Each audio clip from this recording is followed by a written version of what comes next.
হবিগঞ্জের লাখাইয়ে ধলেশ্বরী নদীর খাঞ্জাবিলের দখল নিয়ে আবারও দুই পক্ষের মধ্যে সংঘর্ষের ঘটনা ঘটেছে। এতে অন্তত ৩০ জন আহত হয়েছেন। সংঘর্ষের পর পুলিশ ৫ জনকে আটক করেছে এবং ৫৬টি দেশীয় অস্ত্র উদ্ধার করা হয়েছে। গতকাল রবিবার বিকেলে লাখাই উপজেলার ১ নং ইউনিয়নের সজন গ্রামে এই সংঘর্ষের ঘটনা ঘটে। খবর পেয়ে পুলিশ ঘটনাস্থলে গিয়ে সংঘর্ষ থামানোর চেষ্টা করলেও ব্যর্থ হয়। পরে সেনাবাহিনী এসে পরিস্থিতি নিয়ন্ত্রণে আনে।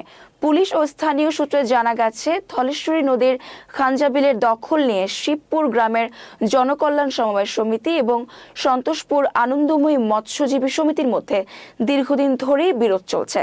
শিবপুরের হারিস মিয়া জনকল্যাণ সমবায় সমিতির এবং সজন গ্রামের কামাল মিয়া আনন্দময়ী মৎস্যজীবী সমিতির নেতৃত্ব দিচ্ছেন।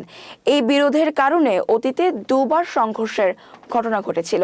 সংঘর্ষে আহতদের হবিগঞ্জ সদর, লাখাই ও নাসিরনগর স্বাস্থ্য কমপ্লেক্সে চিকিৎসা দেওয়া হচ্ছে।